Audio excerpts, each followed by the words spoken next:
கூறி வந்திருக்கிறோம். உங்களை அவரை நாங்கள் வாழ்த்து வரவேற்கிறோம். இந்த வேளையிலே நாங்கள் கர்த்தருடைய வார்த்தைக்கு நாங்கள் கடந்து செல்ல இருக்கிறோம். அப்போ நாங்கள் என்ன செய்வோம் அப்படின்னு சொல்லி பார்த்தீங்கன்னு சொன்னால், முதலாவது நாங்கள் மத்தேயு புத்தகம் 16ஆம் அதிகாரம் 24ஆம் வசனத்தை வாசிப்போம். மத்தேயு 16:24ஆம் வசனம். அப்பொழுது இயேசு தம்முடைய சீஷர்களை நோக்கி, ஒருவன் என்னை பின்பற்றி வர விரும்பினால் அவன் தன்னைத்தான் வெறுத்து தன் சிலுவையை எடுத்துக்கொண்டு என்னை பின்பற்ற கடவன். இரக்கமுள்ள நல்ல ஆண்டவரே, நல்லதோடு நாங்கள் துதிக்கிறோம், ஸ்தோத்தரிக்கிறோம். ஆண்டவரே, நீர் உமது சபையிலே ஆண்டவரே எங்களை கர்த்தாவே சுவாமி அழைத்து வந்து எங்களுக்கான விசேஷங்களை நீர் வசனித்து நாள்தோறும் எங்களுக்கு சொல்கிற முடியும் மாபெரும் தயவுக்காக நல்லதோறுமே நாங்கள் துதிக்கிறோம், உண்மை ஸ்தோத்தரிக்கிறோம். ஆண்டவரே, நீர் இங்கே கூறி வந்திருக்கிற ஒருவரையும் அன்றைய உங்களுடைய சத்திய வசனத்தை கேட்பதற்குடைய செவிகளை நீங்கள் திறக்கும்படியாக ஜெபிக்கிறோம். அன்றைய வசனத்தை கேட்கலாய் மாத்திரமல்ல அதன்படி செய்கிறவர்களாயும் ஒவ்வொருவரையும் நீங்கள் நடத்தும்படியாக நாங்கள் உங்களுடைய கருத்தில் ஒப்புவிக்கிறோம். நீங்கள் செய்கிறவைக்காக உங்களுக்கு நன்றி செலுத்துகிறோம். அன்றைய வலைதளங்களிலே கர்த்தாவே சுவாமி இருந்து இந்த செய்தியை கேட்கிற ஒவ்வொருவரும் அன்றைய கர்த்தாவே குடும்பமாய் தனித்த நபர்களாய் கர்த்தாவே சுவாமி ஒவ்வொரு ஆசீர்வதிக்கப்படத்தக்கதாக தேவரின் நம்முடைய ஆசீர்வாதத்தின் கரத்தை அவர்கள் மீது நீட்டும்படியாக நாங்கள் ஜெபிக்கிறோம். அப்படி செய்கிறவைக்காக உங்களுக்கு நன்றி செலுத்துகிறோம். நம்முடைய பரிசுத்த ஆவியுடைய பிரசன்னம் ஒவ்வொரு மீது வந்து அசைவாடி எங்கள் பாவங்களை கண்டித்து உணர்த்தி நீதியை குறித்து நியாய தீர்ப்பை குறித்து எச்சரித்து எங்களுக்கு புத்தி சொல்லி அன்றைய ஒவ்வொரு நாளும் உமக்குள்ளாக நாங்கள் ஸ்திரப்பட வெள்ளப்பட பக்தி விருத்தி அடைய ஒவ்வொருத்தருக்கு உதவி செய்யும்படியாக ஜெபிக்கிறோம். இயேசு கிறிஸ்துவின் தூய நாமத்தில் ஜெபிக்கிறோம் எங்கள் ஜீவனோட நல்லபடியாவே ஆமென். ரைட், நாங்கள் இங்கே பார்க்க வந்து சார் ஒரு உரையாடல் ஒன்று நடக்குது. ஆண்டவராகிய இயேசு கிறிஸ்து தான் இங்கே இந்த உரையாடலுக்குள்ள இருக்கிறார். அப்பதான் நீங்க ஒரு பகுதியை பேசுறாரு. வந்து நாங்கள் பார்க்க போறது வந்து சார் சிலுவையை சுமக்க, அதாவது உனது சிலுவையை சுமக்க உன்னால் கூடாதே அப்படின்றதான ஒரு தலைப்புல தான் நாங்கள் பார்க்கிறோம். உன்னது சிலுவையை சுமக்க உன்னாலே கூடாதே என்றதான ஒரு காரியத்தை நாங்கள் என்ன சொல்லி பார்க்கிறோம். வந்து அப்போ இந்த இடத்துல நீங்க பார்த்தீங்கன்னா ஒரு உரையாடல் நடக்குது. அப்படி உரையாடல் நடக்கிற பொழுது ஆண்டவராகிய இயேசு கிறிஸ்து தம்முடைய சீசர்களோடு கூட பேசிக்கொண்டு வருகிற பொழுது அவர் அங்க கேட்கிறார். வந்து அதாவது நீங்க பார்த்தீங்கன்னா அவர் தன்னுடைய வாழ்க்கையில நடக்க போற சில சம்பவங்களை குறித்து அதாவது சொல்லுகிறார். வந்து அப்ப 21வது வசனத்தை நாங்கள் வாசிப்போமாக இருந்தா அதை கண்டுபிடிக்கலாம். என்ன சொல்றாரு? வந்து அது முதல் இயேசு தாம் எருசலேமுக்கு போய் மூப்பராலும் பிரதான ஆசாரியராலும் வேதபாரகராலும் பல பாடுகள் பட்டு கொலை உண்டு 3ஆம் நாளில் எழுந்திருக்க வேண்டும் என்பதை தம்முடைய சீஷர்களுக்கு சொல்ல தொடங்கினார். நல்லா கவனிங்க. இப்ப இயேசு கிறிஸ்து என்ன செய்றார் அப்படி பாத்தீங்கன்னா நம்முடைய சீஷர்களுக்கு சொல்றார். வந்து சாரி, நான் வந்து எருசலேமுக்கு போக வேண்டியிருக்குது. அங்கே போனால் பெரிய பெரிய மூப்பர்கள் பிரதான ஆசாரிகள்லாம் சேர்ந்து வேதபாரகர்கள்லாம் சேர்ந்து எனக்கான காரியங்களை தான் அவங்க திட்டு வச்சுக்கிறாங்க.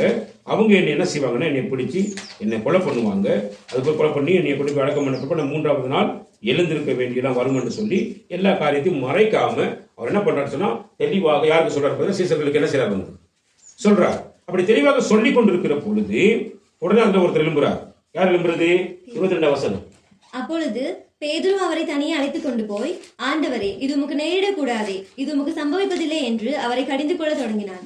ரைட், இங்க நீங்க கவனிச்சீங்கன்னா அப்போஸ்தலனாகிய பேதுரு என்ன செய்யறாருன்னா இயேசு கிறிஸ்து தனியாக அழைச்சிட்டு போறாரு. இப்ப சீசர்கள்லாம் இருக்கிறார். சீசர்கள் மத்தியில அவர் இயேசு கிறிஸ்து வந்து எல்லாரையும் வச்சு பொதுவாக பேசிட்டு இருக்கிறார். வந்து அப்படி பேசிட்டு இருக்கும்போது இந்த பேதுரு மட்டும் என்ன பண்றாருன்னா எல்லாம் அவர் தனியாக கூட்டிட்டு போயிட்டு என்ன சொல்றாரு? அப்பொழுது பேதுரு அவரை தனியாக தனியாக அழைச்சிட்டு என்ன சொல்றாரு அப்படின்னா, இது உமக்கு நேரிடக்கூடாதே, இது உமக்கு என்ன செய்யக்கூடாது, உமக்கு நீ சாகக்கூடாது ஆண்டவர், நீ சாகக்கூடாது அப்படின்னு சொல்லி என்ன சொல்ல போயிட்டு அவரையே கடிந்து கொள்றதுக்கு என்ன செய்யறான்? முயற்சிக்கிறாங்க. நல்ல கவனி. இப்ப இந்த இடத்துல நாங்க பார்க்கிற பொழுது என்ன காரியத்தை கொண்டு வருகிறது? அதாவது இயேசு கிறிஸ்து வந்து பிரதான ஆசிரியர்களால மூப்பர்களால வேதபாரகர்கள் மூலமாக பிடிக்கப்பட்டு அவர் கொலை செய்யப்படக்கூடாது. அது மாதிரி 3ஆம் நாள் கூட என்ன செய்யக்கூடாது, அவர் எழும்பக்கூடாதுன்ற மாதிரியான ரீதியை பெரிய கடிந்து கொள்கிறோம்.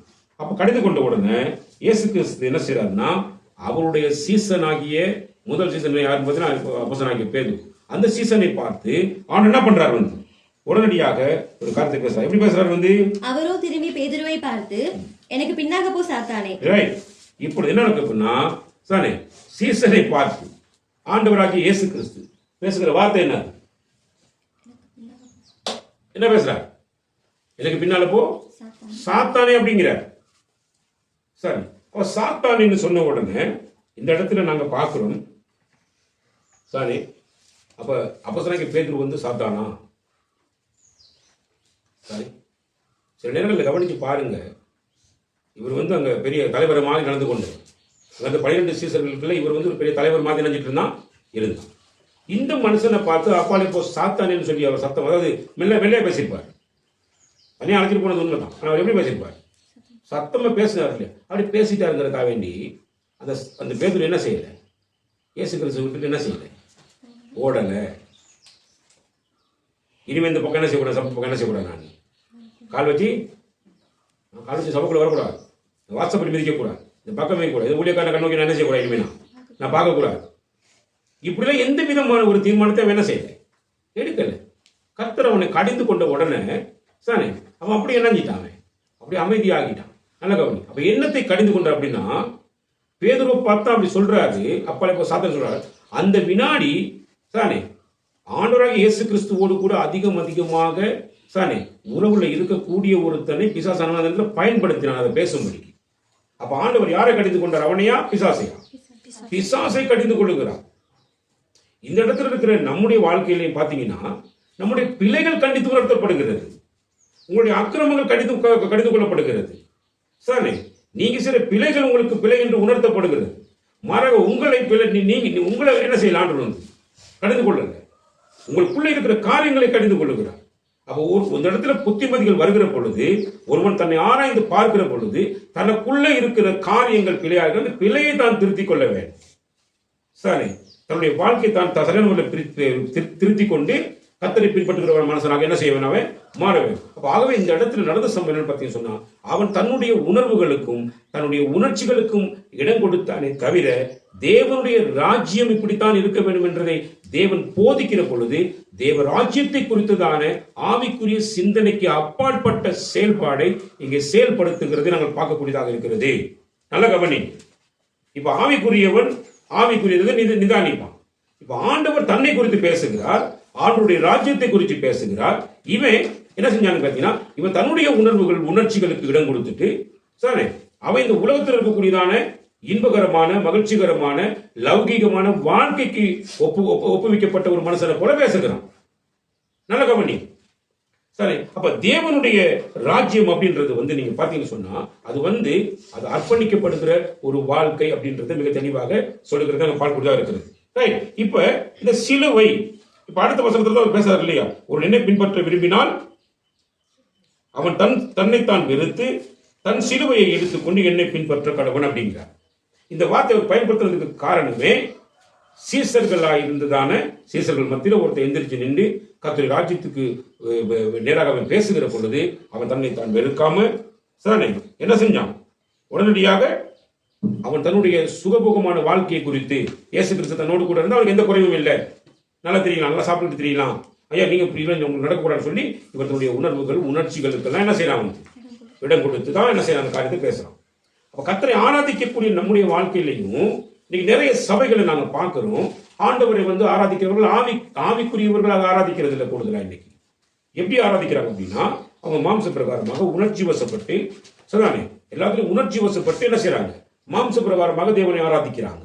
நிறைய சபைகள் அப்படி நடந்து கொண்டிருக்கு. அப்படி நாம ஆராதிக்க முடியாது. எங்களுடைய வாழ்க்கையில் இருக்கிற நிறைய காரியங்கள் ஆவிக்குரிய வகையிலாக என்ன செய்யப்பட வேண்டும், மாற்றப்பட வேண்டும். அப்ப தன்னைத்தான் வைத்து தன் சிலுவையை எடுத்துக்கொண்டு பின்ன என்ன சிலுவை என்றால் என்ன அப்படின்னு ஒரு கேள்வி வந்தா நாங்க என்ன சொல்றோம், சிலுவைனா என்ன? இன்னைக்கு உதாரணத்துக்கு கவனிங்க, இப்ப நிறைய பேர் சிலுவையை என்ன போற சிலுவையை கண்டிங்க, கண்டா என்ன செய்வீங்க? சிலுவையை கண்ட உடனே பேசுங்க வாய்ப்பு. இன்னைக்கு கண்டு சிலுவையை கண்டா என்ன செய்வீங்க? அமைதியா இருக்கிறீங்க, நல்ல பிள்ளைங்க மாதிரி. சிலுவை கண்டா என்ன செய்வீங்க? என்ன பெரிய சிலுவை கண்டீங்க என்ன செய்வீங்க? அப்ப நீங்க நல்லா கவனிங்க. இன்னைக்கு நாங்க பார்க்கிற பொழுது சிலுவை தானே கிறிஸ்தவர்களுக்கான ஒரு சின்னமா அப்படின்னு ஒரு கேள்வி கேட்டா, கிறிஸ்தவர்களுக்கு சின்னம் என்ன? மஹிந்த ராஜபக்சேக்கு ஒரு சிலுவை ஒரு சின்னம் இருக்குல்ல, கட்சிக்காரர்கள் ஒரு சின்னம் இருக்கு. சிலுவை கிறிஸ்தவர்களுக்கு ஒரு சின்னமா? அப்ப நீங்க இந்த கேள்விகளுக்கு என்ன செய்யணும்? வாயத்தோர் காட்டி எனக்கு கோபம் வந்துடும் இல்லையா? கிறிஸ்தவர்களுக்கான சின்னம் சிலுவையா? நல்ல கவனி. இன்னைக்கு சிலுவையை ஒரு சின்னமாக என்ன செஞ்சுட்டு இருக்காங்க உலகத்துல, கிறிஸ்தவர்களின் சின்னம் சிலுவை. ரைட். அடுத்தது பாத்தீங்கன்னா, சிலுவை தீய சக்திகளை ஒழிச்சு கட்டக்கூடிய வல்லமை பொருந்தினதா? தீய சக்திகள் என்ன? பிசாசுகள் எல்லாம் டக்கு சிலுவை காட்டுறதுக்கு என்ன பிசாசுகள் அலண்டு ஓடி நினைச்சிட்டு இருக்கீங்களா? சரி. ரைட். அடுத்து இப்போ நம்ம ஜெபிக்கிறதுக்கு எங்களுக்கு சிலுவை தான் வேணும், முக்கியமாக எங்களுக்கு சிலுவை வேணும். அப்போ தான் நான் ஜெபிக்கிற ஜெபம் மேலெடுக்கப்படும் சொல்லி நினைச்சிட்டு அது ஜெபிக்கிறதுக்கு சிலுவை, நிறைய பேர் சிலுவை கையில் வச்சுட்டு தான் விட்டுட்டு இருப்பாங்க. சரி, அடுத்து பார்த்தீங்கன்னா சரியா, சிலுவை வந்து ஒரு அலங்கார பொருளாம். சார் வந்து இப்போ பார்த்தீங்கன்னா சிலுவை என்றது இன்னைக்கு ஒரு பெசனா போயிடுச்சு. ஏன் எங்கே பார்த்தாலும் பெசன், காதில் குத்திக்கிறாங்க, தொப்புள்ள குத்திக்கிறாங்க, மூப்பில் குத்திக்கிறாங்க, அதானே கழுத்தில் போட்டுக்கிறாங்க. இப்படி சிலுவை கண்டபடி நினைஞ்சிட்டு இருக்காங்க, இதை போட்டுட்டு இருக்காங்க. சிலுவை வந்து பெசன், ஒரு பெசனாக மாறிடுச்சு. இப்போ எங்கே பார்த்தா சாரி, எல்லாத்தையும் விட இந்த ரெஸ்லிங் காரியங்கள்லாம் பார்த்தீங்கன்னு சொன்னால் அவன் போட்டுக்கிற அந்த என்னது அண்டர்வேரில் பின்னுக்கே சிலுவை தான் நினைச்சு வச்சுக்கிறான், முன்னுக்கு பின்னுக்கு சிலுவையை அடிச்சு வச்சுக்கிறான். அவ்வளவு படு மோசகரமா இன்னைக்கு சிலுவை வந்து பெசனா நினைச்சிட்டு இருக்குது, இன்னைக்கு போயிட்டு இருக்கு. சார் அடுத்த, சிலுவை வணங்கப்படத்தக்க ஒரு தெய்வமா? இதெல்லாம் நம்ம எவ்வளவா நாங்க பரிசீலித்து பார்க்க வேண்டும், சிலுவையை குறித்து பார்க்கணும் இல்லையா? சிலுவைனா என்ன, பொதுவாக சிலுவைனா என்ன அப்படின்னா, உபகம புத்தகம் 21 அதிகாரம் 22 23 வசனத்தை வாசிக்கும். உபகம புத்தகம் 21 அதிகாரம் 22 23 வாசிக்கும். கொலை செய்யப்பட்ட ஒருவன் மேல் சாவுக்கு பாத்திரமான பாவம் உண்டாயிருக்க அவனை கொலை செய்யும்படி மரத்திலே தூக்கி போடுவாயானால் இரவிலே அவன் பிரேதம் மரத்திலே தொங்கலாகாது, அந்நாளிலே தானே அதை அடக்கம் பண்ண வேண்டும். தூக்கி போடப்பட்டவன் தேவனால் சபிக்கப்பட்டவன். ஆகையால் உன் தேவனாகி கர்த்தர் உனக்கு சுதந்திரமாக கொடுக்கும் உன் தேசத்தை தீட்டுப்படுத்தாயாக. நல்ல கவனிங்க, கொலை செய்யப்பட அப்படின்னா மரண தண்டனை கொடுக்கப்பட ஒருவன் மேல் சாவுக்கு, அதாவது மரணத்துக்கு ஏதுவான குற்றம் அவனுக்குள்ள இருக்கிறதை கண்டாயானால் தானே அவனை நீ கொலை செய்வதற்கு, அவனுக்கான மரண தண்டனையை நீ கொடுப்பதற்கு நீ பயன்படுத்த வேண்டியது எது அப்படின்னு சொன்னா சிலுவை மரம். என்னது, சிலுவை மரத்துல தான் என்ன செய்யணும், அவனை நீ தூக்குல போட வேணும். அப்படின்னா இப்ப நல்லா கவனிங்க, என்ன நம்ம கேட்ட கேள்வி எழுப்பணும், சிலுவை என்றால் என்ன? சாரே, சிலுவை வந்து கிறிஸ்தவர்களின் சின்னமா? சிலுவை வந்து இஸ்ரவேல் தேசத்தினுடைய அந்த, அதாவது இஸ்ரவேல் தேசத்துக்கு இருந்ததான ஒரு மிகப்பெரிய சட்டத்திட்டம் என்ன அப்படின்னா, அங்க கொலை செய்யப்படத்தக்க ரீதியில் இவன் இருக்கக்கூடாது, இவனுக்கு மரண தண்டனை விதிக்கணும்னு சொல்லி தீர்மானிக்கப்பட்டுட்டா அந்த மரண தண்டனை கொடுக்கப்படக்கூடியதான என்ன சொல்றது வந்து ஒரு கருவி, மரண தண்டனையை கொடுக்கக்கூடியதான ஒரு கருவி என்ன அப்படின்னு பாத்தீங்கன்னா அது சிலுவை மரம் என்று மிக தெளிவாக வேதம் என்ன செய்யப்பட்டிருக்கிறது சொல்லி இருக்கிறது. அப்ப சிலுவையில என்னத்தை செய்யறாங்க, அங்க மரண தண்டனை கொடுக்கிறாங்க. இலங்கையில மரண தண்டனை கொடுப்பதற்கான சட்டத்திட்டங்கள் அந்த நாட்கள் இருந்துச்சு. என்னதாங்க, தூக்குல போடுவாங்க. அப்ப தூக்குல போடுறவங்க என்ன பயன்படுத்தப்பட்டிருந்தாங்க, தூக்கு கயிறு பயன்படுத்திருந்தாங்க. தூக்கு கயிறு தான் என்ன செய்வாங்க, தூக்குல போட்டு விடுவாங்க. இந்தியாவுடைய தூக்கு தண்டனைகள் இருக்கு. ஒவ்வொரு தேசத்துக்கு அது என்ன செய்யப்பட்டிருக்கு அப்படின்னா மரண தண்டனை விதிப்பதற்காக ஒரு கருவியை என்ன செஞ்சாங்க, பயன்படுத்தினாங்க. அது இஸ்ரவேல் ஜனங்கள் பயன்படுத்தினதான கருவிதான் இந்த சிலுவை என்றதான தூக்கு மரம். நல்ல கவனி. அப்ப இந்த தூக்கு மரத்துல ஒருத்தர் தூக்குல போட்டுட்டா சாரி, அவன் என்ன செய்யக்கூடாது, இரவையில அந்த பிரேதம் அந்த தூக்கு மரத்தை என்ன செய்யக்கூடாது, இருக்கக்கூடாது என்று சட்டம் விதிக்கப்பட்டிருந்துச்சு. சரி, ஆனா நல்ல கவனிங்க, இஸ்ரவேல் தேசத்துக்குள்ள போறதுக்கு முன்னாடியே, இஸ்ரவேல் தேசத்துக்கு போறதுக்கு முன்னாடியே, அதாவது ஒளிமுக வாசல் என்ற அந்த பகுதியில தான் இந்த மண்டை ஓட்டு மலை என்று ஒரு மலை இருக்குது. அதுக்கு பேர் கொல்கதா மலை. அப்ப கொல்கதாங்கிறது மண்டை ஓட்டு மலைன்னா அந்த மலையில தான் சிலுவையில் என்ன செய்வாங்க. அப்போ அந்த அந்த தேசத்துக்குள்ள போறவன் வாரவன் எல்லாத்துக்கும் என்ட்ரன்ஸ்லயே வச்சிருக்கிறாங்க என்னத்தை,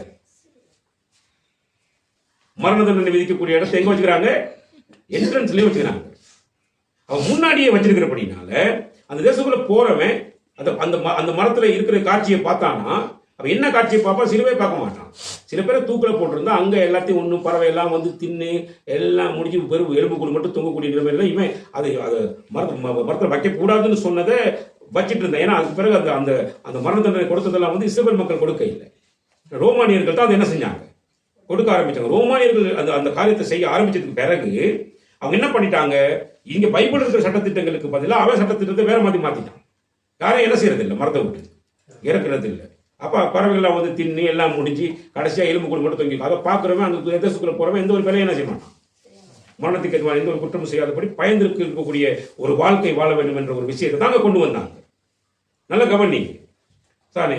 அப்ப இந்த சிலுவை இயேசு கிறிஸ்துவுடைய மரணத்துக்கு பின்பதாக புனிதமாக்கப்பட்டதா அப்படின்னு ஒரு கேள்வி வந்தா, இயேசு கிறிஸ்து மரணத்துக்கு பிறகு சிலுவை என்ன புனிதமாக்கப்பட்டான்? சிலுவை புனிதமாக்கப்படவில்லை. நிறைய பேர் சிலுவை வந்து புனிதமானது அதில் இயேசு கிறிஸ்து இப்போ சிலுவையில் அடிக்கப்பட்ட பிறகு யாரையுமே சிலுவையில் அடிக்கலன்னு சொல்லி கதை சொல்லுவாங்க. நீங்க பார்த்தீங்கன்னா இயேசு கிறிஸ்துவுக்கு பின் அதுக்கு பிறகுதான் சீசர்கள் எல்லாம் என்ன செஞ்சாங்க இருந்தாங்க. சீசர்கள் எல்லாம் கொலை செய்யப்பட்டாங்க. அப்ப அப்போஸ்தலனாகிய பேதுருவை கூட சிலுவையில அடிச்சாங்க, தலைகீழ அடிச்சாங்க. அவன் சொல்லி அவனே கேட்டுக்கிட்டான், சிலுவையில் அடிக்கும் போது தலைகீழ அடிச்சு கொள்ளுங்க அப்படின்னு சொல்லி. அப்ப சிலுவை மரணம் இருந்துச்சா இல்லையா? இருந்துச்சு. அப்ப சிலுவை மரணம், சிலுவை இயேசு கிறிஸ்து மரணத்துக்கு பிற்படுத்து புனிதமாக்கப்படவில்லை. நல்ல கவனிங்க. அப்ப நடக்கிற காரியம் என்னது? குற்றவாளிக்கு மரண தண்டனை கொடுக்கும் தூக்கு மரமானது தான் சிலுவை. அது மட்டும் இல்லாம அந்த மரத்துக்கு பேர் என்னது? அது சபிக்கப்பட்ட மரம். என்ன மரம்? அந்த மரம் சபிக்கப்பட்ட மரம், சாபம் நிறைந்த மரம். ஏன்னா அந்த சிலுவையில ஒரு மனுஷன மரண தண்டனை கொடுக்கப்படுகிறதான ஒரு மரம் சபிக்கப்பட்ட மரம். சரி, அடுத்தது மரண தண்டனை விதிக்கப்படும் என்றதான ஒரு மிகப்பெரிய எச்சரிக்கையை கொடுத்து அந்த தேசம், அந்த ஜனங்களுக்குள்ள குற்றம் இல்லாதபடி, அந்த மரணத்துக்கு ஏதுவான குற்றம் செய்யாதபடிக்கு தேசத்தை நல்ல முறையில் வச்சுக்கணுங்கிறதுக்காக வேண்டி கொடுக்கப்பட்டதாக ஒரு சின்னம், ஒரு கருவி. அபாயம் என்ற ஒரு என்ன சொல்றது அபாய ஒளியை எழுப்பக்கூடிய ஒரு மரம். நம்ம அநேகமா பாத்தீங்கன்னா ஒரு ஊருக்குள்ள ஊரினுடைய எல்லையில எங்கேயாவது ஒரு தூரத்துல கொண்டு வச்சிருப்பாங்க. அது நீ கவனிச்சு பார்த்தீங்கன்னா இஸ்ரவேல்ல எல்லாம் புதுமையான விஷயம் அங்கிட்டு வேற. அவன் என்ட்ரன்ஸுக்குள்ளே இணைஞ்சு வச்சுக்கிறான் அந்த காரியத்தை. கொஞ்சம் போற வார வேலை இணைஞ்சிட்டு போகணும், அதை பார்த்துக்கிட்டு போகணுங்கிற மாதிரியே வச்சுக்கிறான். யோசிச்சு பாருங்க, அவன் எவ்வளவு பெரிய இந்த இஸ்ரவேல் மக்கள் எவ்வளவு பெரிய பயங்கரமான நாட்கள் வச்சுக்கிறாங்க. சரி, ஏன்னா அங்க அவ்வளவு பெரிய ஒரு அபாய எச்சரிக்கை என்ன பண்ணி வச்சுக்கிறாங்க? அபாய எச்சரிக்கைக்கு சிலுவையை வச்சிருக்கிறாங்க. சரி, அடுத்து பார்த்தீங்கன்னா சரி, இப்ப குற்றம் செய்தால் நிச்சயமாக மரண தண்டனை கொடுக்கப்படும். அந்த மரண தண்டனை சாதாரணமா இருக்காது, அது இப்படித்தான் இருக்கும் அப்படின்றத ஒரு மிகப்பெரிய ஒரு என்ன சொல்ல, மிகப்பெரிய ஒரு பயத்தை உண்டாக்கும்படியான ஒரு மரம் தான் சிலுவை மரம். அந்த சிலுவையை இன்னைக்கு கிறிஸ்தவர்களுடைய சின்னமாக மாத்திக்கிட்டு அந்த சிலுவையை என்ன செய்றாங்க வணங்குறதுக்கு ஒரு தெய்வமாக வச்சுக்கிட்டு அந்த சிலுவையை பெசனா போட்டுக்கிட்டு கண்டவாக்களை தெரிஞ்சுக்கிட்டு சரி நீ கழுத்துலையும் காத்துலையும் அதுலையும் மாட்டிக்கிட்டு நம்ம தெரிஞ்சுட்டு போனா என்ன அர்த்தம் அப்படின்னு பாத்தீங்கன்னா, நமக்கு என்ன சிலுவை பத்தி விஷயம் எங்களுக்கு என்ன செய்யாதுங்க இன்னும் தெரியாது. அப்படின்னா அப்ப இயேசு கிறிஸ்து சொன்னா தன்னுடைய சிலுவை எடுத்துக்கிட்டே பின்னால வான்னு சொன்னா அப்ப என்ன இருக்கும்? அப்ப சீசர்கள் கிட்ட எல்லாம் ஒவ்வொரு சிலுவை வச்சுக்கிட்டா இருந்தாங்க ஒவ்வொருத்தரும். நம்ம டக்குனு என்ன சொல்லுவோம்? சீசர்கள் கிட்ட என்ன இருந்துச்சு? ஒவ்வொரு சிலுவை இருந்துச்சு போல இருக்கு, சிலுவை எடுத்துக்கிட்டு என் பின்னால வான்னு சொல்லி சொல்றாரு போல அப்படின்னு நாங்க நினைப்போம் இல்லையா? நல்லா யோசிச்சு பாருங்க. அப்ப ஆண்டவர் என்னத்தை எங்களுடைய வாழ்க்கையில சொல்ல விரும்புகிறார்? மத்திய 10:38 ஒரு வாசிங்க, அது அப்படிதான் ஒரு வசனம் வாசிங்க. மத்திய 10:38. தன் சிலுவையை எடுத்துக்கொண்டு என்னை பின்பற்றாதவன் எனக்கு பாத்திரன் அல்ல. தன் சிலுவையை எடுத்துக்கொண்டு என்னை பின்பற்றாதவன் எனக்கு பாத்திரன் அல்ல அப்படிங்கிறார். அப்ப தன் சிலுவையை எடுத்துக்கொண்டு என்னை பின்பற்றாதவன் எனக்கு பாத்திரன் அல்ல. அப்ப நல்ல கவனிங்க சார், இந்த இடத்துல தன் சிலுவை என்று சொல்லப்படுகிறதான ஒரு காரியத்தை நாங்கள் பார்க்கிற பொழுது கிறிஸ்தவனுக்கு இருக்கக்கூடிய ஒரு மிகப்பெரிய விஷயம் என்ன அப்படின்னா, ஆண்டவராகிய இயேசு கிறிஸ்து இந்த உலகத்துக்கு வந்ததே, நல்ல கவனிங்க, மனிதர்களுடைய எல்லாருடைய பாவங்களுக்காகவும் மறிக்கும்படியான நோக்கத்தோடு தான் அந்த உலகத்துக்குள்ள வந்தார். அப்படின்னா என்ன அர்த்தம் அப்படின்னா, அவருக்கு எல்லா அதிகாரமும் இருந்தது. பரலோக ராஜ்யத்தில் அவருக்கு இல்லாதது ஒண்ணுமே இல்லை, எல்லாம் இருந்தது. ஆனா எல்லாத்தையும் அவர் என்ன பண்றார் அப்படின்னா, வெறுமையாக எண்ணி இவர் தன்னை அடிமையின் ரூபமாக இந்த உலகத்துக்குள்ள கொண்டு வரும்படியாக ஒரு அடிமை கோலத்தில் இந்த உலகத்துல பிறந்து என்ன செய்யறார் அப்படின்னு பாத்தீங்கன்னா, சானே எங்க எல்லாருக்கும் உலகத்துக்குள்ள சகல மனுஷர்களையும் மீட்டுக் கொள்ளும்படியாக தன்னை ஒரு தியாகியாக ஆண்டவர் இந்த பூமியில தன்னை அர்ப்பணித்திருக்கிற ஒரு காரியத்தை தான் நாங்க பார்க்கிறோம்.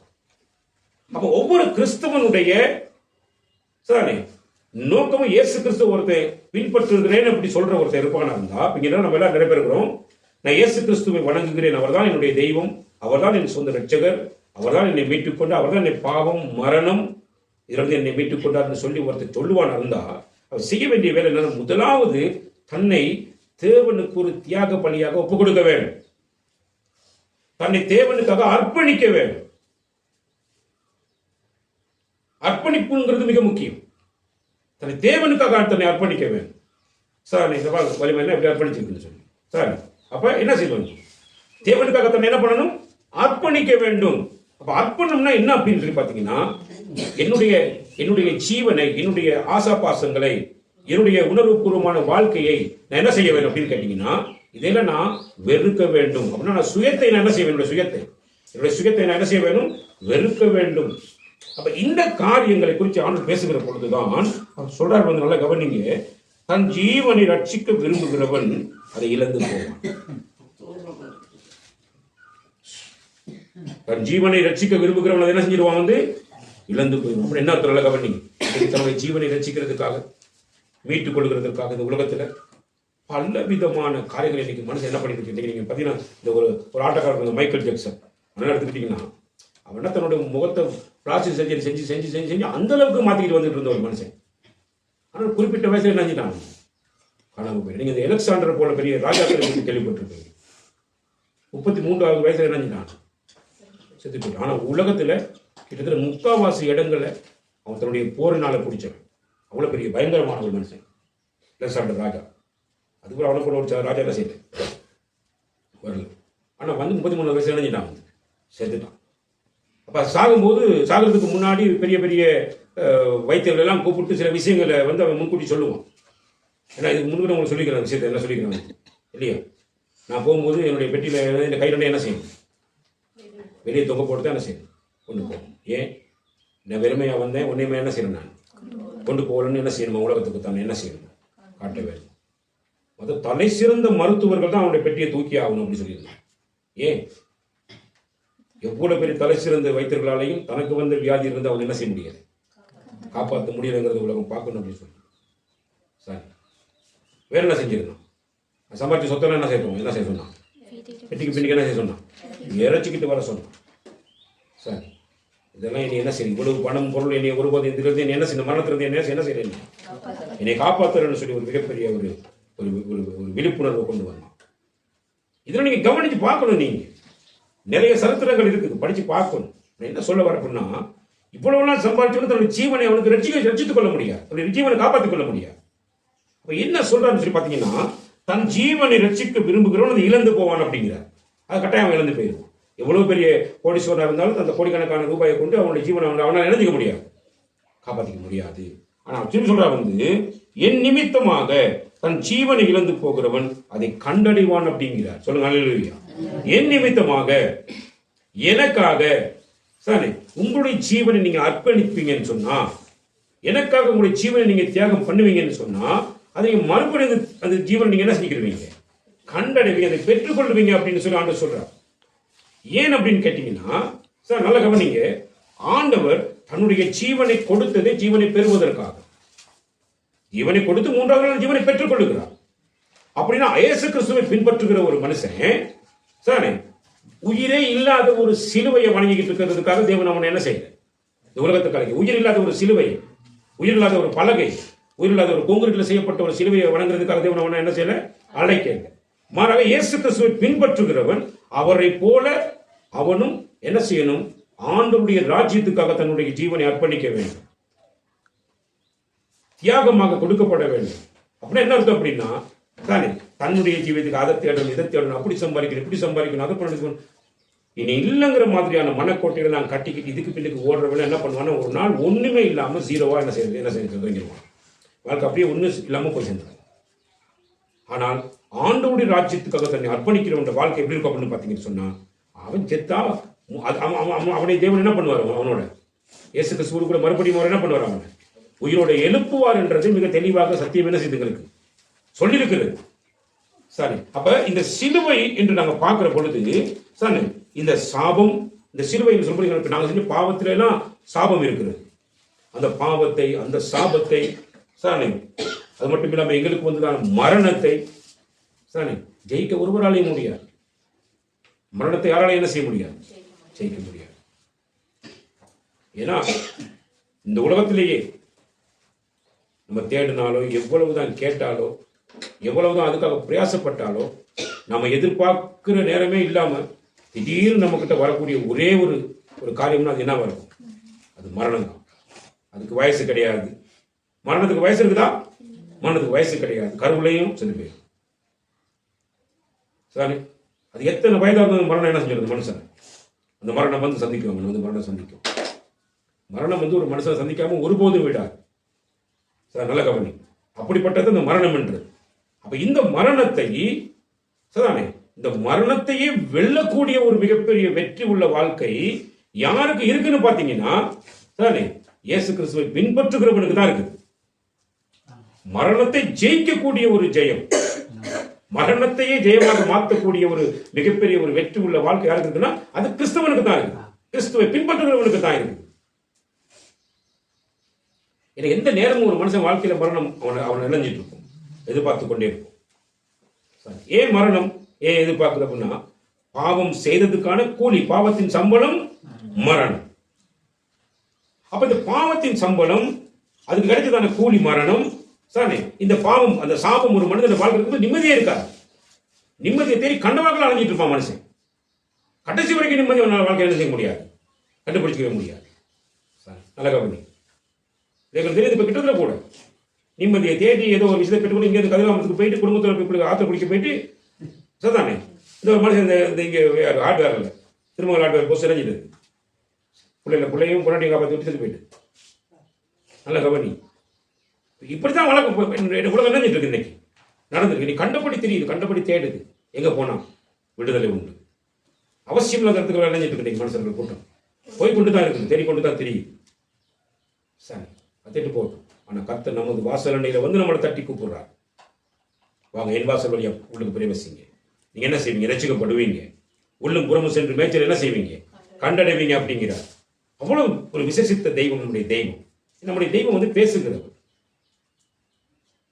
நம்முடைய தெய்வம் வந்து என்ன செய்வார்? வந்து பேசுகிறவர். இந்த உலகத்தில் கிட்டத்தட்ட 2500 மேற்பட்டதான மொழிகள் இருக்கிறது. இத்தனை மொழிகளையும் அறிந்தவர் நம்முடைய தெய்வம். ஆனா நீங்க பாத்தீங்கன்னா சில பேருடைய வாழ்க்கையில பார்க்கிற பொழுது சார் நீங்க பாருங்க, சில தெய்வங்களுக்கு ஒரே ஒரு மொழி மட்டும்தான் இருக்கும். நம்முடைய ஆண்டவருக்கு அப்படிலாம் இல்லை. ஏன்னா அவர் தான் மொழிகளை பிரித்து விட்டது. அப்படின்னா அவருக்கு எல்லா மொழிகளும் என்ன செய்யும் அவருக்கு தெரியும். ஒருத்தர் தன்னுடைய மொழியில ஒரு விஷயத்தை கேட்டு பெற்றுக்கொள்ளணும்னு சொல்லி ஆண்டவரை நோக்கி ஜெபம் பண்ணானா அந்த ஜெபத்தை கர்த்தர் என்ன செய்யணும்? கேட்டு அவனுக்கு அதுபடி விடுதலை கொடுக்கவே. அதான் கேளுங்க, உனக்கு என்ன செய்யப்படும்? கொடுக்கப்படும். சரி, அப்ப கேட்கிறவன் எந்த மொழியில கேட்கிறான்? ஐயோ, எனக்கு அரபிக் மொழி மட்டும் தான் தெரியும் இயேசு கிறிஸ்து சொல்லுங்க. எனக்கு எபிரேய மொழி மட்டும் தான் தெரியும் என்ன செய்ய சொல்லுங்க. அவருக்கு எல்லா மொழிகளும் தெரியும். நல்ல கவனி. ஆனா சில பேருக்கு பார்த்தீங்கன்னா பாலி மொழின்னு ஒரு மொழி மட்டும் தான் தெரியும். அந்த பாலி மொழியில தான் நினைஞ்சிட்டு இருப்பாங்க, போயிட்டு கடவுள் வணங்கிக்கிட்டு இருப்பாங்க. சில பேருக்கு அரபு மொழி மட்டும் தான் தெரியும். அந்த அரபு மொழியில மட்டும்தான் என்ன செஞ்சுட்டு இருப்பாங்க. சில பேருக்கு சமஸ்கிருதம் மட்டும்தான் தெரியும். அதுல மட்டும்தான் என்ன செய்வார்? ஆண்டவர் வந்து சொல்றதை கேட்பார். மற்றபடி என்ன செய்வார்? மற்ற எந்த ஒரு மொழிகள் என்ன செய்யாது அவங்களுக்கு தெரியாது. நல்ல கவனி. அப்ப நமக்குரிய ஞானத்தை கர்த்தர் எப்படி கொடுக்குறாரு அப்படின்னா, இயேசு கிறிஸ்துவை பின்பற்றுகிறவனுடைய வாழ்க்கை வந்து எப்படி இருக்கணும் அப்படின்னா, அவன் வந்து முதலாவது அறிஞ்சிருக்க வேணும், தனக்காக தன் ஜீவனை கொடுக்கும்படியாக தியாக செயலை செயல்படுத்தும்படியாக இந்த உலகத்துக்குள்ள வந்த இயேசு கிறிஸ்துவானவர் சொல்றாரு வந்து, கேளுங்க உங்களுக்கு என்ன செய்யப்படும்? கொடுக்கப்படுங்கிறார். அப்ப கேட்டா கொடுக்கப்படும்னா நீ எந்த மொழியை சார்ந்தவன்கிறது அவசியம் இல்லை. நீ எந்த மொழியில பேசினாலும் உன்னுடைய மழலை மொழியையும் உன்னுடைய ஊமை மொழியையும் எனக்கு அறிந்து கொள்ள முடியும். அதாவது ஊமை பேசினாலும் என்ன செய்யும் அவருக்கு தெரியும், இவன் என்ன தான் கேட்கிறான் அப்படிங்கிறது தெரியும். அவ்வளவு விஷயங்களை நன்கு அறிந்த தெய்வம் நம்முடைய ஆண்டவராக இயேசு கிறிஸ்து. அப்ப இயேசு கிறிஸ்து என்னத்தை விரும்புகிறார் அப்படின்னா, நான் முதலாவது என்னுடைய சுயத்தை நான் என்ன செய்ய வேண்டும்? முதலாவது நான் என்னுடைய சுயத்தை வெறுக்க வேண்டும். சுயத்தை வெறுக்க, சுயம் என்பதுதான் சிலுவை என்று சொல்றார். சுயம் ஒரு, அதாவது சுய சிந்தனை. நான் இப்படித்தான் இருப்பேன், நீ என்ன சொல்ல கேட்க மாட்டேன், சரி என் விருப்பம் இதுதான், நீ யாரும் எனக்கு அது சொல்றது. எனக்கு அப்பா நடக்கும், ஆத்தா விட்டு நீ அதுக்கு ஒரு குறிப்பிட்ட காலத்துக்கு அப்பா இப்ப எங்களுக்கு இதெல்லாம் ஒன்றும் பண்ண வைக்கிறாங்க. எனக்கு என்னுடைய வாழ்க்கை ஏன் கையில்ங்கிற மாதிரி சொல்லிட்டு செஞ்சிருப்பாங்க. சுயம் என்ற ஒரு சிந்தனை, ஒரு சுயநலவாதியாக ஒரு மனிதன் இருப்பானாக இருந்தால், அந்த சுயநலவாதி யார் அப்படின்னா சபிக்கப்பட்டவன். அப்ப சபிக்கப்பட்டவன், சாபம் நிறைந்த சின்னம் எது அப்படின்னா சிலுவை சாபத்தீடானது. சபிக்கப்பட்டவன் சிலுவையில் என்ன செய்யப்பட வேண்டும்? தூக்குல போடப்பட வேணும். அப்ப யாருக்கிட்ட அந்த சாபம் இருக்கு அப்படின்னா, சுயமாக சிந்திச்சு சுயமாக முடிவெடுத்து தன் சுய சிந்தனை சுய விருப்பத்துக்காக வாழ நினைக்கிற ஒவ்வொருத்தர் மீதும் தேவனுடைய சாபம் நிறைஞ்சி நிற்கும்.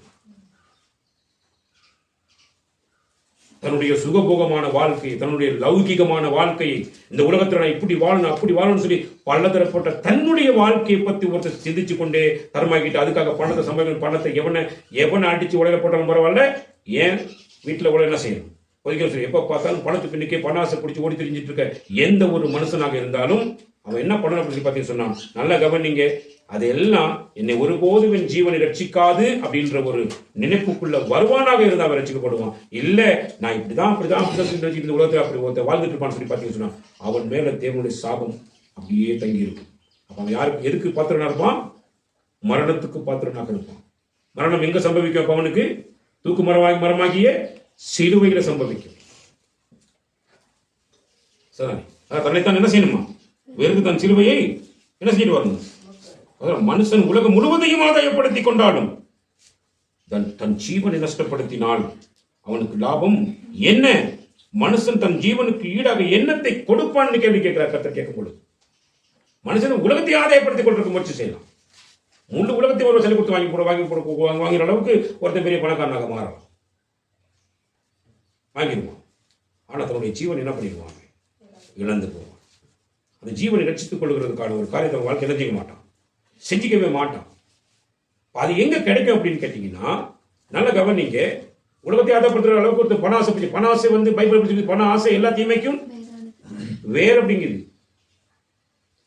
136 அதிகாரத்தை வசனத்தை பார்த்தீங்கன்னா, பண ஆசை எல்லா தீமைக்கும் வேர். வேர்னா என்னது? வேர் வந்து நீங்க நினைக்கிற மாதிரி வேற நீங்க கொண்டு பண்ணி நிப்பாட்டிக்க முடியாது உங்களால். ஒரு மரத்துல இருந்து வேர் இறங்க ஆரம்பிச்சிருச்சுன்னா, நல்லா கவனிங்க, அந்த வேரை கொண்டு பண்ணிடுவீங்களா? கொண்டு பண்ணி நிப்பாட்டிடுமா?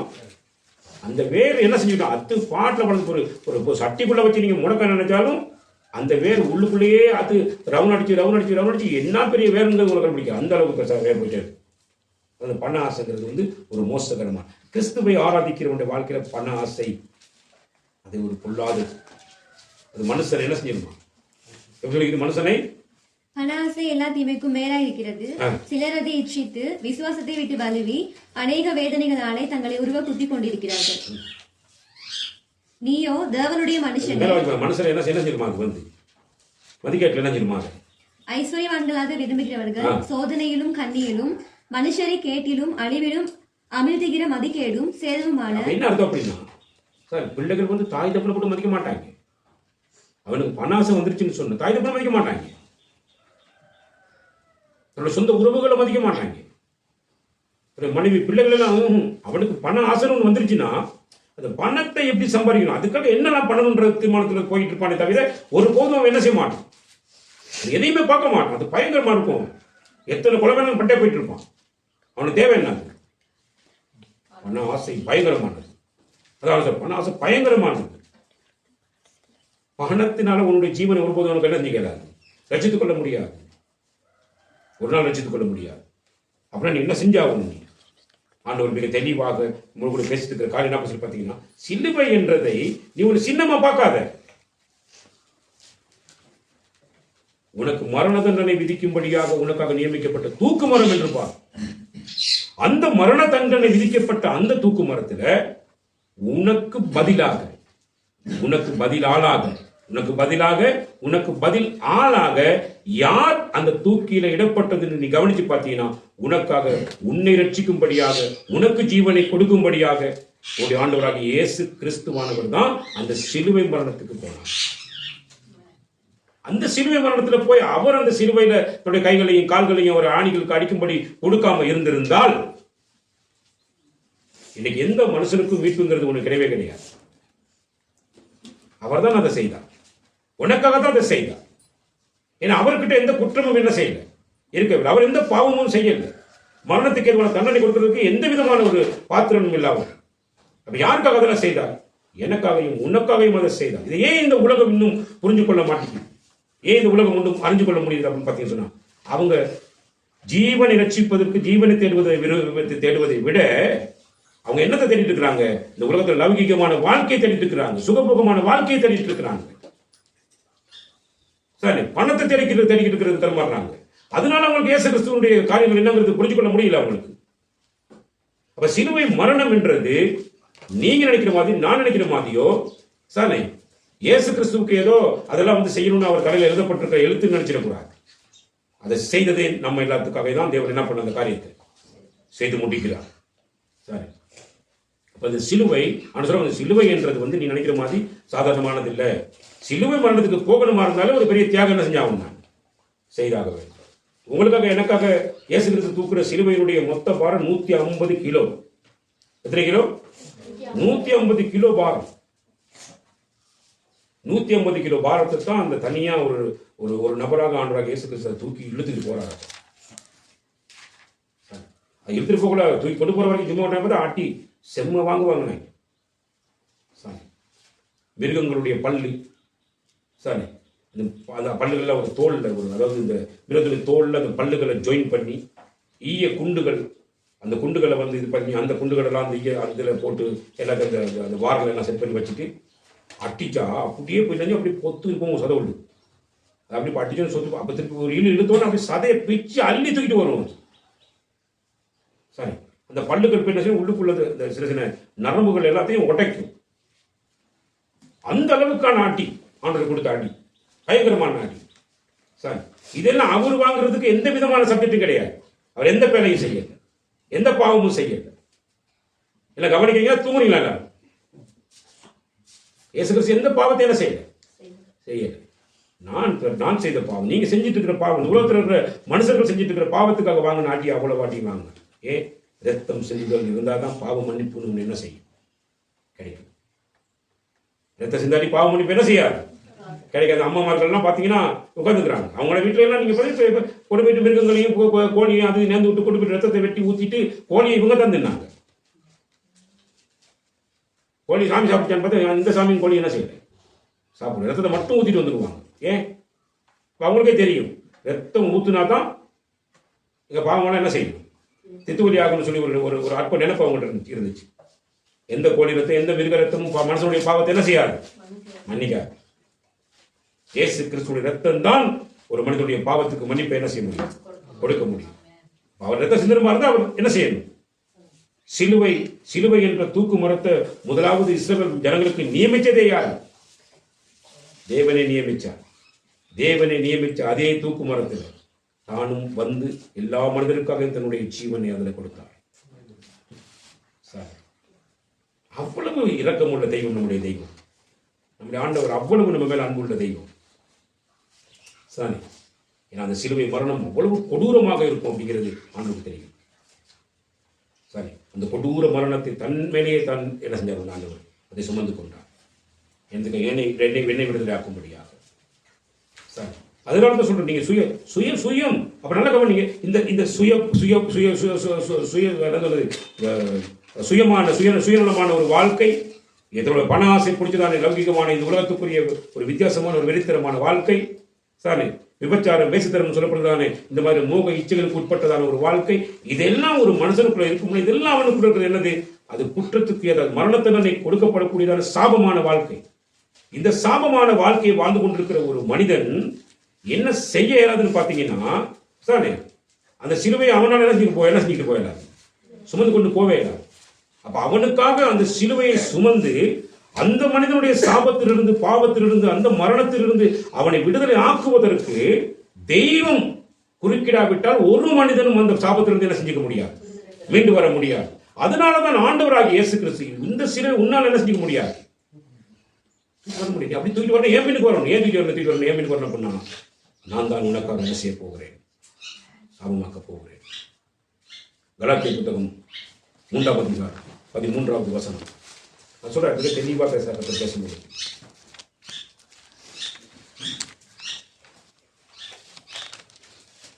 மரத்திலே தூக்கப்பட்ட எவனும் சபிக்கப்பட்டவன் என்று எழுதியிருக்கிறபடி கிறிஸ்து நமக்காக சாபமாகி நியாயப்பிரமாணத்தின் சாபத்திற்கு நம்மை நீங்களாக்கி மீட்டுக் கொண்டார்.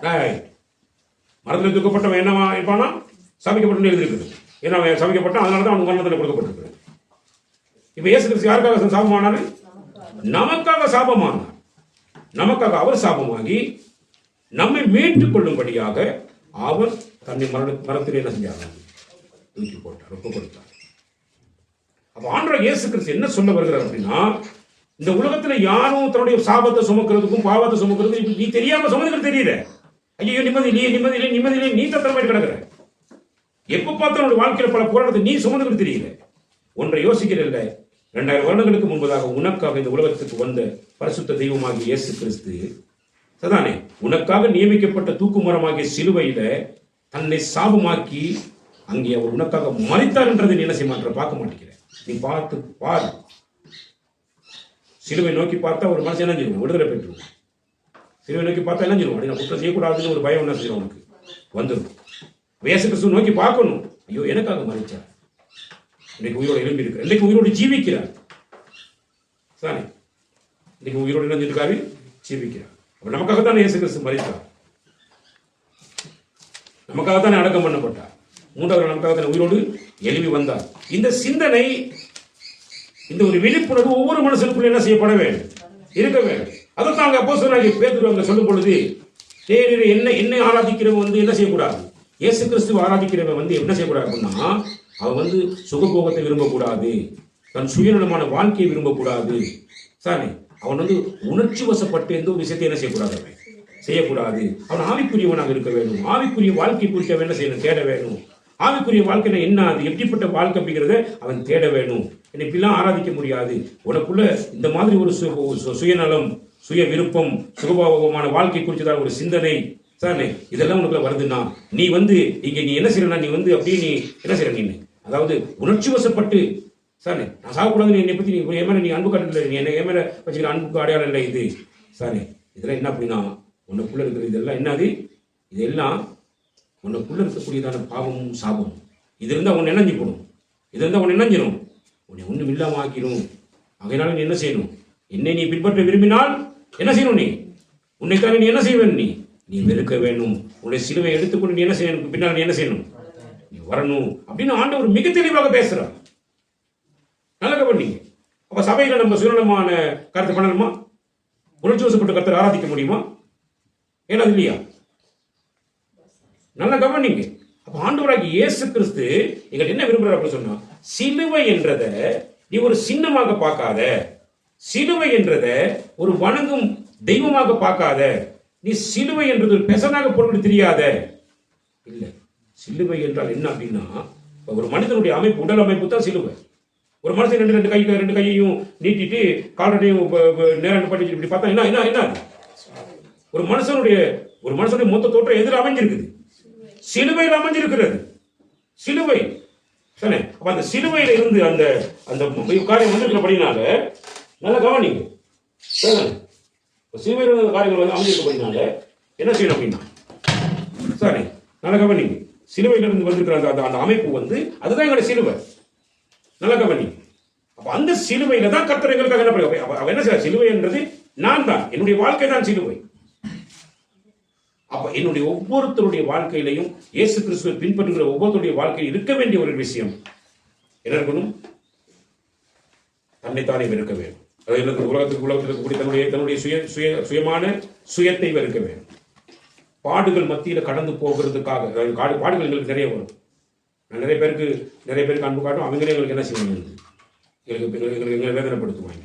சரி, அந்த பாடுகளை சகிக்கக்கூடிய சகிப்புத்தன்மை ஒரு வாழ்க்கையில் வேணும். இயேசு கிறிஸ்து கடைசி வரைக்கும் அந்த சிலுவையை கொண்டு போகும்போது அவருக்கு நிறைய பாடுகள் வந்துட்டு அவ்வளவு கடந்து கொண்டு போய் சேர்த்தார்.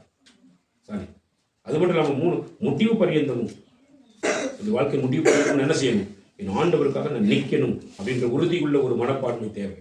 சார் இதை கத்திரிடத்தில் விரும்புகிறார். ஆகையினால நல்ல கவனிங்க, நீங்க சிலுவையை உங்களுடைய கழுத்துலையோ அல்லது உங்களுடைய காதலையோ உங்களுடைய உடுப்புலையோ நீங்க இதெல்லாம் நீங்க போட்டு தெரியுறதுனால நீங்க ஒரு கிறிஸ்தவனாக இருக்க முடியாது. சரி, மாறாக நல்ல கவனிங்க. அதே மாதிரி அது சபிக்கப்பட்ட ஒரு மரம் என்றதை நீங்க அறிஞ்சிருப்பீங்கன்னு சொன்னா, சரி அந்த சபிக்கப்பட்ட மரத்தை நீங்க வணங்குறீங்க, அதுக்கு ஒரு முதலிடம் கொடுக்குறீங்கனாலே அது ஒரு மிகப்பெரிய சாபமாக என்ன செஞ்சிடும், மாறிவிடும்.